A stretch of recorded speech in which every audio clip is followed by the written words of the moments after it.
9 नवंबर 2019 भारत के इतिहास का वो दिन बना जिस दिन राम मंदिर विवाद में एक ऐतिहासिक मोड़ आया। सुप्रीम कोर्ट के 5 न्यायाधीशों की बेंच ने राम मंदिर बनाने के पक्ष में अपना फैसला सुनाया। इस फैसले के आते ही भारत में तहलका मच गया। एक तरफ जहां हिंदू समाज में खुशी की लहर दौड़ गई, वहीं मुस्लिम पक्ष में मायूसी छा गई। कई सारे पॉलिटिकल प्रोपेगेंडा को हवा मिल गई और चारों तरफ से मिक्स रिएक्शंस आने लगे। लेकिन इस सब के बीच में राम मंदिर का निर्माण शुरू हुआ और फाइनली 22 जनवरी को तत्कालीन मोदी सरकार द्वारा इस मंदिर का उद्घाटन होना तय हो गया। हालांकि 500 साल बाद आए इस फैसले से हिंदू समाज, साधु सन्यासियों की खुशी का ठिकाना नहीं रहा। आखिरकार 5 पीढ़ियों के कॉन्फ्लिक्ट के बाद आज शांति आ ही गई। सुप्रीम कोर्ट ने वो फैसला ले लिया जिसने सारी अटकलों पर विराम लगा दिया। लेकिन सवाल ये है कि राम मंदिर का बनना इतना मुश्किल क्यों था? राम जन्मभूमि, जिसका इतिहास 5000 साल से भी ज्यादा पुराना रहा है, वो अचानक से विवादित कैसे हो गया? कैसे अयोध्या, जो राजा राम जी की नगरी थी, वो बाबरी मस्जिद में तब्दील हो गई? क्यों राम मंदिर के पक्ष में आए इस फैसले से भारत का एक समाज असंतुष्ट है? क्या है राम मंदिर विवाद की पूरी कहानी?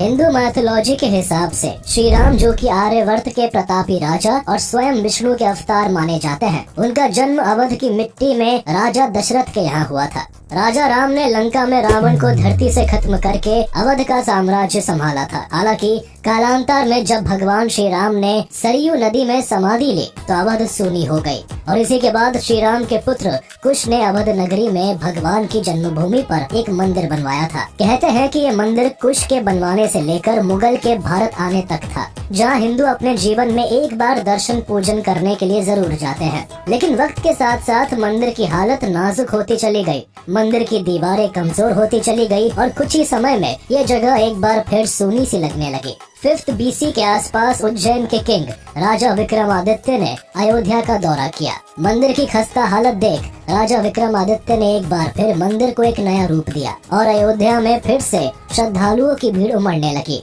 लेकिन इस कहानी ने तब मोड़ लिया जब अधिकांश भारत मुगल साम्राज्य के अंदर आ गया। इन्हीं दिनों हिंदू धर्म पर वार किए गए। कभी कोई बाहरी मुस्लिम जैसे मोहम्मद गौरी और दुर्रानी जैसे लुटेरे आके भारत के मंदिरों पर हमला करते थे, तो कभी अपने देश के ही मुस्लिम राजा हिंदू मंदिरों को ध्वस्त करने लगते थे। भारत के कई कोनों में आज ऐसे मंदिर हैं जिन्हें या तो बर्बाद कर दिया गया था या फिर उनका स्वरूप बदलकर उन्हें मस्जिद में कन्वर्ट करवा दिया गया था। बात चाहे मथुरा के कृष्ण जन्मभूमि की हो, जहाँ मस्जिद बना दिए गए, या हम्पी के, जिसे 5 मुस्लिम सल्तनत ने मिलकर बर्बाद किया और इसके एक एक मंदिर को बुरी तरह से तोड़ के बिखेर दिया। लोग कन्वर्ट होने लगे, मंदिरों को तोड़ा जाने लगा और मस्जिदों का निर्माण होने लगा। मुगलों ने राम मंदिर से लेकर न जाने कितने मंदिरों को अयोध्या में तोड़वाकर मस्जिद बनवाए थे। मंदिर को मस्जिद का रूप देना केवल अयोध्या में ही नहीं बल्कि पूरे भारत में किया गया। लेकिन जिस मंदिर के तोड़े जाने से हिंदुओं की भावना को सबसे ज्यादा ठेस पहुंची थी, वो था राम मंदिर। 1526 में जब बाबर ने भारत आने का फैसला लिया तो उसका मेन मकसद उस समय इब्राहिम लोदी को हराना था। लेकिन अपना मकसद पूरा करने के बाद भी बाबर ने भारत से विदा नहीं ली, बल्कि यही अपना साम्राज्य बना लिया। और इसी बीच बाबर ने अयोध्या का दौरा किया, जहां जाने के साथ ही उसने अपना पहला फैसला सभी मंदिरों को तोड़कर मस्जिद बनाने का दिया। बाबर के ऑर्डर के चलते इसके कमांडर मीर बाकी ने यहाँ कई मस्जिद बनवाए। इन्हीं मस्जिदों में एक मस्जिद को बाबरी मस्जिद नाम दिया गया, जो कि ठीक उस जगह बनवाया गया था जहां पहले श्री राम मंदिर था। 1529 में इस मंदिर को तोड़कर मस्जिद बना दिया गया। ये जगह राजा राम के भक्तों के लिए काफी जरूरी थी, लेकिन मुगलों की ताकत के आगे वो चाहकर भी कुछ न कर सके, जिस कारण कई सालों तक मंदिर की जगह मस्जिद बना रहा। मंदिर की जगह भले मस्जिद बने सालों बीत गए हो, लेकिन हिंदुओं के मन में अभी भी मंदिर के टूटने का दुख घर करके बैठा था, जिस कारण करीब 150 से 200 साल के बाद एक बार फिर हिंदुओं ने मस्जिद के बनने को लेकर आवाज उठाई। और यहाँ इनकी आवाज उस समय एक मुगल कोर्ट के राजपूत नोबल जय सिंह सेकंड ने सुनी। लेकिन जय सिंह को जल्द ही समझ आ गया था कि मुगलों की ताकत के आगे उनकी कूटनीतियाँ नहीं चलने वाली, जिस कारण थक हार कर हिंदुओं की भावनाओं की कदर करते हुए उन्होंने मस्जिद यानी राम जन्मभूमि के पास ही एक चबूतरा लगवाकर राम भक्तों के लिए अपने प्रभु की पूजा करने का इंतजाम करवा दिया। जिसके बाद दोबारा से भक्तों ने इस चबूतरे में ही श्री राम की पूजा करनी शुरू कर दी। हिंदुओं का मानना था कि ये जगह राम मंदिर की है, तो यहाँ मंदिर ही होना चाहिए। मंदिर के होने के दावे केवल हिंदुओं ने ही नहीं किए, बल्कि कई फॉरेनर्स ने भी किए। इंग्लिश ट्रैवलर विलियम फिंच ने 1611 में अयोध्या का दौरा किया और मस्जिद के एग्जिस्टेंस पर सवाल उठाया। यही नहीं, और भी अन्य विजिटर्स ने भी लिखा कि किस तरह से मंदिर को तोड़ मस्जिद बनवाया गया। एक यूरोपियन जेसुइट मिशनरी जोसेफ टाइफेंथलर ने 1743 से लेकर 1785 तक भारत में अपना समय बिताया और इसी दौरान इन्होंने अयोध्या का दौरा भी किया। अयोध्या जाने के बाद जोसेफ 1788 में फ्रेंच में लिखते हैं कि किस तरह से मुगलों ने हिंदू मंदिर को तोड़कर उसकी जगह एक 3 पिलर मस्जिद को बनवाया। 1810 में फ्रांसिस ब्यूकैनन नाम के एक विजिटर ने भी मंदिर की जगह मस्जिद बनाने को लेकर लिखा।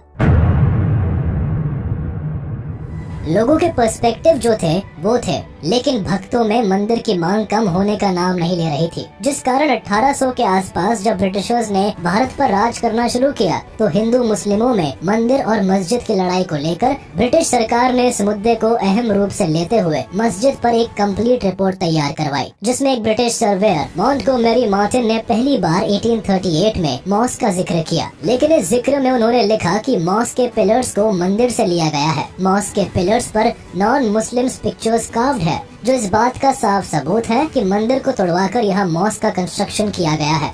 मॉन्टगोमेरी मार्टिन का यही एक स्टेटमेंट उस समय लोगों में हंगामा मचा देता है। यही नहीं, 2019 में राम मंदिर के केस में भी लॉयर ने स्टेटमेंट का सहारा लेते हुए ही हिंदुओं के पक्ष में डिसीजन का रुख मोड़ा था। 1853 में ब्रिटिश गवर्नमेंट ने इस मामले को सुलझाने के लिहाज से एक ऐसा फैसला किया जिससे कि मामला तो नहीं सुलझा, उल्टे अंग्रेजों ने सालों तक चलने वाली एक नई लड़ाई को जन्म दे दिया। लगातार जनता के भिड़ने को लेकर ब्रिटिश सरकार भी इस मुद्दे में कूद पड़ती है और हिंदुओं की राम जन्मभूमि पर पूजा करने की डिमांड को पूरा करते हुए मस्जिद के चारों ओर एक फेंस खड़ी करवा देती है, जिससे कि मस्जिद के अंदर मुस्लिम्स नमाज अदा कर सके और बाहर हिंदू श्री राम की पूजा कर सके। इस फैसले के आने के बाद भारत में पहली बार 1853 में हिंदू और मुस्लिमों के बीच दंगे होते हैं। ये दंगे 1853 से लेकर 1859 तक होते हैं। लेकिन इसके बाद मुस्लिम मस्जिद के अंदर तो वही हिंदू मस्जिद के बाहर अपने अपने भगवान की पूजा करने लगे। लेकिन ऑफिशियली एक बार फिर इस मुद्दे ने चिंगारी तब पकड़ी जब पहली बार नवंबर 30, 1858 को मोहम्मद सलीम नाम के एक मुस्लिम व्यक्ति ने इस मुद्दे को लेकर FIR दर्ज करवाई। सलीम ने पुलिस को बताया कि निहंग सिख्स ने बाबरी मस्जिद में अपना निशान इंस्टॉल किया है और साथ ही मस्जिद की दीवारों पर राम लिखा है। यही नहीं, उन्होंने मस्जिद के अंदर हवन और पूजा भी की है। इसे कंप्लेन के चलते 1 दिसंबर 1858 को अवध की थानेदार शीतल दुबे ने कंप्लेंट को वेरीफाई करते हुए ये भी बताया कि पूजा और हवन के साथ साथ वहाँ एक चबूतरा भी बनवाया गया है।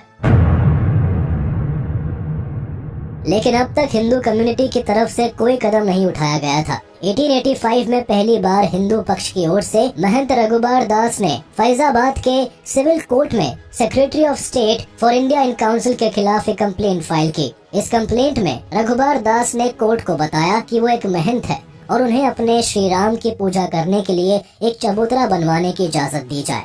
लेकिन कोर्ट ने रघुबर दास की इस डिमांड को खारिज कर दिया, जिसके बाद 1886 में 1885 के कोर्ट के डिसीजन पर एक और कंप्लेंट फाइल की गई, जिसके बाद कोर्ट ने मस्जिद वाली जगह पर अपनी एक टीम को भेजकर वहां का जायजा लेने को कहा। लेकिन इतना सब करने के बाद भी इस दरख्वास्त को खारिज कर दिया गया। इसी तरह कई और कंप्लेंट्स की गई, लेकिन किसी भी डिमांड का कोई असर नहीं हुआ और करीब 63 इयर्स तक ये लड़ाई यूं ही चलती रही। हालांकि 1934 में अयोध्या में एक बार फिर हिंदू मुस्लिम राइट्स हुए और इन दंगों में हिंदुओं के द्वारा मस्जिद के एक स्ट्रक्चर का कुछ पोर्शन तोड़ दिया गया। लेकिन मामले को रफा दफा करते हुए ब्रिटिशर्स ने मस्जिद के टूटे हुए पार्ट को दोबारा ठीक करवा दिया। अब इस जगह मुस्लिम कम्युनिटी का ही बोलबाला रहा। हालांकि यहाँ कभी भी शांति बहाल नहीं हुई और इसी बीच 1947 में भारत को आजादी मिली।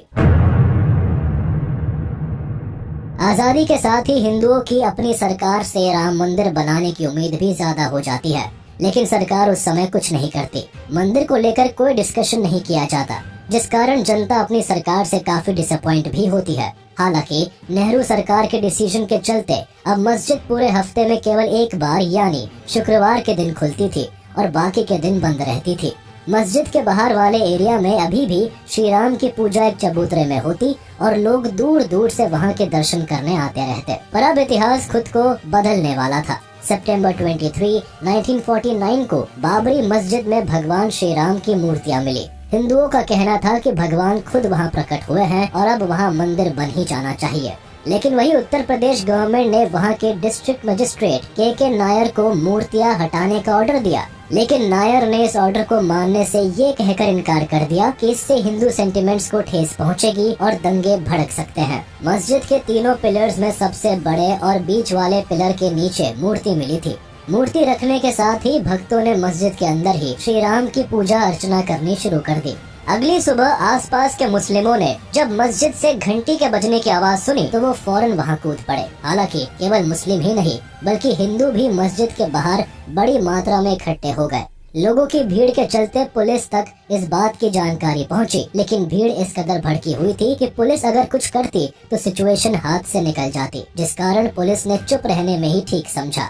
इस कारण सेम डे इस मुद्दे पर एक केस फाइल हुआ और मस्जिद पर ताला लगा दिया गया, जिससे ना हिंदू और ना ही मुस्लिम यहाँ अपनी अपनी पूजा कर सके।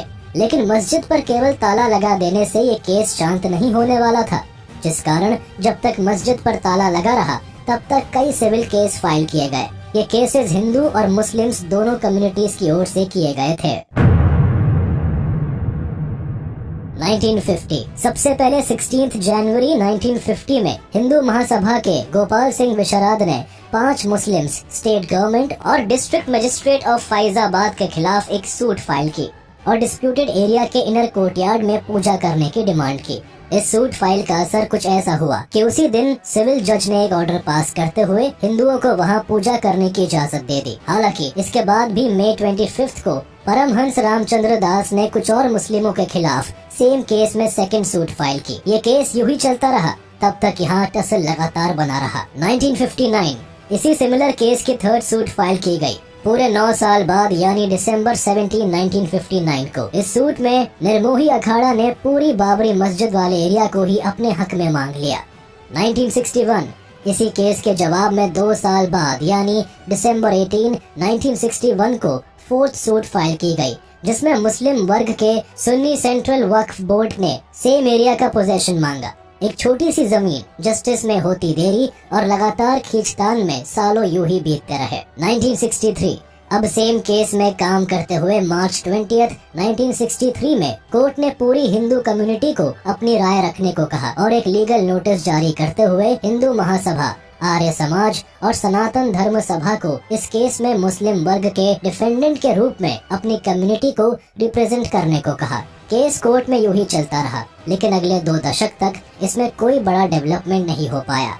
1984 में द अयोध्या मूवमेंट शुरू हुआ, जिसे मेनली VHP यानी कि विश्व हिंदू परिषद के कार्यकर्ताओं ने शुरू किया था।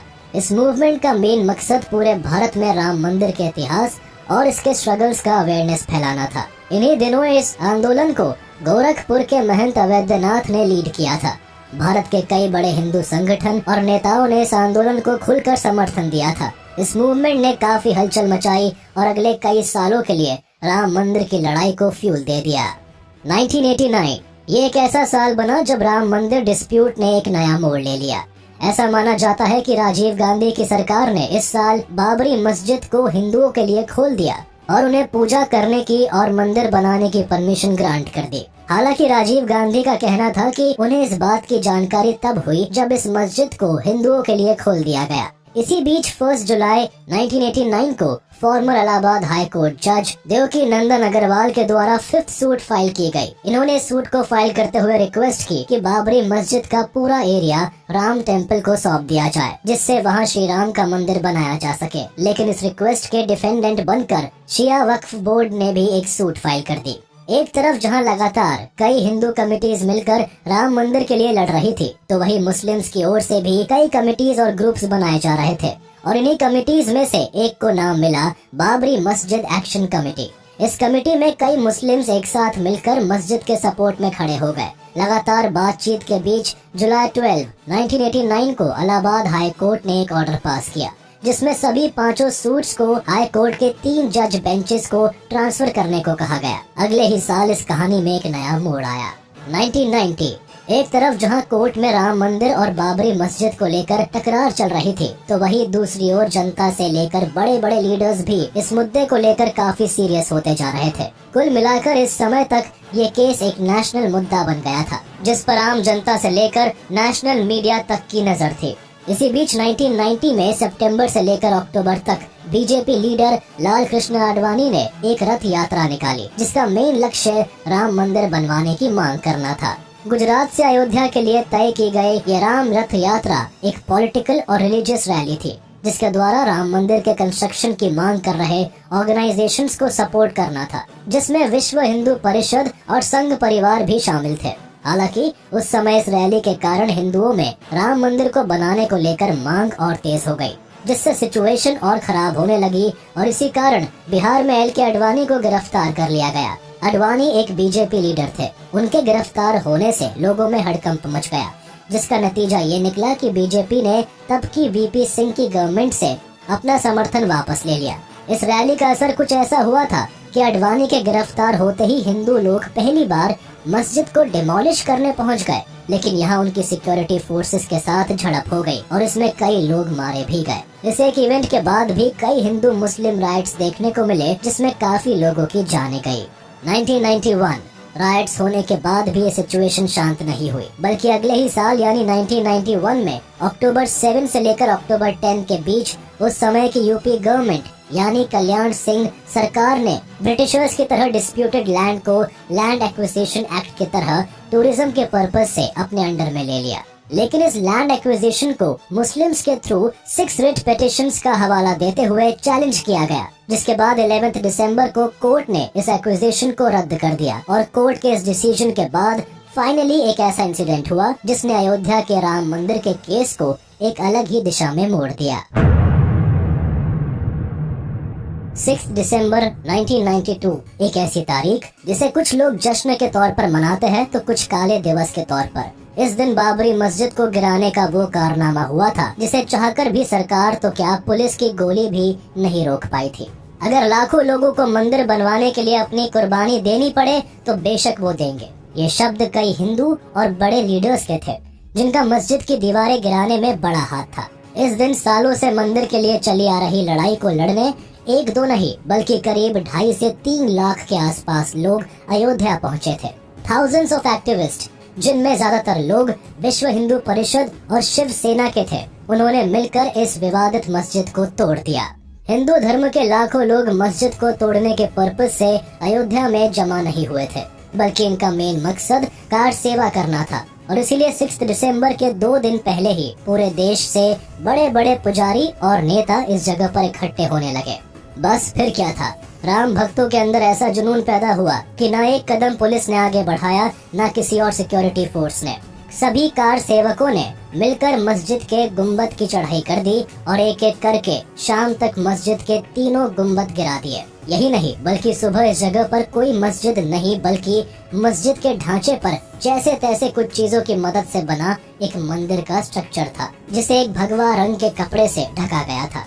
मस्जिद को तोड़ मंदिर तो बना दिया गया था, लेकिन इस डेमोलिशन के बाद देश ही नहीं बल्कि दुनिया भर में हिंदू और मुस्लिम के बीच जंग छिड़ गई।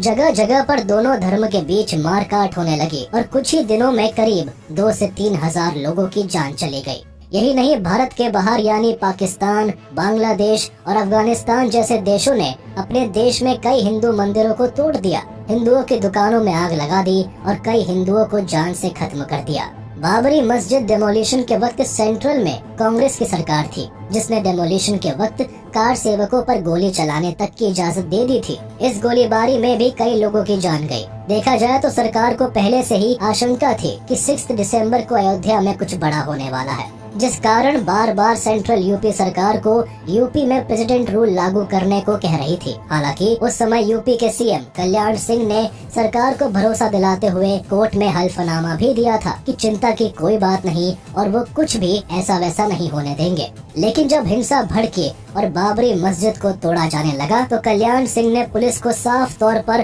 कार सेवकों को हाथ तक न लगाने के इंस्ट्रक्शंस दिए थे। इस हिंसा के बाद इससे पहले सरकार कल्याण सिंह से उनका इस्तीफा मांगती, उन्होंने खुद अपना इस्तीफा सरकार को सौंप दिया। इस केस में कल्याण सिंह पर कंटेम्प्ट ऑफ कोर्ट का केस भी फाइल किया गया। हालांकि मस्जिद को तोड़ मंदिर बनाना इस मुद्दे का अंत नहीं बल्कि शुरुआत थी।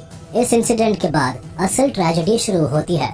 जो मामला अब तक केवल कोर्ट के दरवाजे खटखटा रहा था, अब उसे जनता ने अपने हाथ में ले लिया और हर तरफ मार काट चालू हो गई। आने वाले कई महीनों तक हर जगह कम्युनल राइट्स देखे गए, जिसमें थाउजेंड्स ऑफ लोगों ने अपनी जान गंवा दी। यही नहीं, मस्जिद तोड़े जाने को लेकर आने वाले सालों में भारत में टेररिस्ट अटैक्स भी देखने को मिले। 16 दिसंबर 1992 को होम मिनिस्ट्री के द्वारा एक ऑफिशियल इंक्वायरी भी बिठाई गई, जिसके लिए लिबरहान कमीशन नाम की एक कमेटी को फॉर्म किया गया। इस कमीशन ने पूरे मामले की जांच पड़ताल में करीब 399 सिटिंग्स की, जिसमें 16 साल के आसपास तक का वक्त लग गया। जिसमें सामने आया रिजल्ट में ये साफ हो गया कि मामले की पूरी प्लानिंग पहले से ही हो गई थी। अब इस टाइम तक सेंटर में कांग्रेस की नरसिम्हा राव गवर्नमेंट का शासन था। इन्होंने इस मामले को सुलझाने के लिए एक प्रपोजल पेश किया, जिसके हिसाब से डिस्प्यूटेड लैंड एरिया पर एक मंदिर, एक मस्जिद, एक लाइब्रेरी और एक म्यूजियम बनाने का फैसला लिया गया। लेकिन बीजेपी को ये प्रपोजल बिल्कुल रास नहीं आया और उन्होंने इसका जमकर विरोध किया। अगले एक दशक तक ये डिस्प्यूट यूं ही चलता रहा। अब कार सेवक, विश्व हिंदू परिषद और अन्य कमिटीज अपने अपने मत को मजबूत बनाने में जुटे रहे। फिर लगभग 10 साल बाद 2002 में एक नया बदलाव हुआ। 2002 जब सेंटर में बीजेपी यानी अटल बिहारी वाजपेयी जी की गवर्नमेंट थी, उन्होंने हिंदू और मुस्लिम्स को एक साथ बैठाकर पूरे मामले को शांत करना चाहा, लेकिन उसका भी कोई फायदा नहीं हुआ। जिसके बाद फाइनली अप्रैल 2002 में ये मामला हाई कोर्ट के 3 बेंच जजेस के पास पहुंच जाता है और वो इस मामले को परेशान होकर ASI यानी आर्कियोलॉजिकल सर्वे ऑफ इंडिया के हाथ में सौंप देते हैं। ASI अपनी रिपोर्ट में इस बात को साफ कर देता है कि डिस्प्यूटेड एरिया में 12th सेंचुरी में एक मंदिर था और 1528 में इसी एरिया में एक मस्जिद बनाया गया। साथ ही लोकल लोगों के अनुसार इस एरिया में मंदिर को तोड़कर ही बाबर के ऑर्डर पर मस्जिद बनाया गया। अब सारे सबूतों को मद्देनजर रखते हुए 2010 में इलाहाबाद हाई कोर्ट ने एक ऐतिहासिक फैसला लिया, जिसके अनुसार डिस्प्यूटेड एरियाज को 3 पार्ट्स में डिवाइड कर दिया गया, जहां एक पार्ट सुन्नी वक्फ बोर्ड को, दूसरा राम लल्ला विराजमान को और तीसरा निर्मोही अखाड़ा को सौंप दिया गया। हालांकि अगले ही साल यानी 2011 में इलाहाबाद हाई कोर्ट के इस डिसीजन पर सुप्रीम कोर्ट ने रोक लगा दी, जिसके बाद फरवरी 2016 में राम मंदिर को बनवाने के लिए सुब्रमण्यम स्वामी ने सुप्रीम कोर्ट में एक केस फाइल किया, जिसके बाद मार्च 2017 में chief justice of supreme court justice JS Khehar ने इस पूरे डिस्प्यूट को कोर्ट के बाहर आपसी सहमति से सॉल्व करने की एडवाइस दी। हालांकि दिसंबर 2017 तक इलाहाबाद हाई कोर्ट के फैसले के खिलाफ करीब 32 अलग अलग अपील्स दर्ज की गई, जहां सुप्रीम कोर्ट ने कहा कि अब इस केस की सुनवाई जनवरी 2019 से शुरू की जाएगी।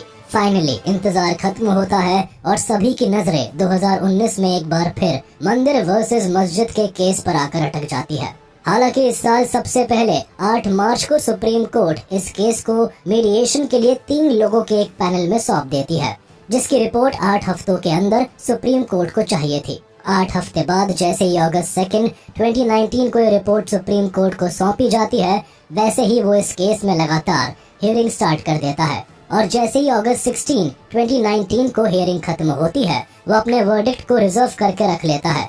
अब सीधे नवंबर 9 को सुप्रीम कोर्ट की एक 5 बेंच जजेस का एक पैनल अपना वर्डिक्ट सुनाता है, जिसके हिसाब से करीब 2.77 एकड़ का डिस्प्यूटेड लैंड एरिया राम जन्मभूमि को सौंप दिया जाता है और इसके साथ ही 5 एकड़ का एरिया मॉस्क के लिए भी दिया जाता है।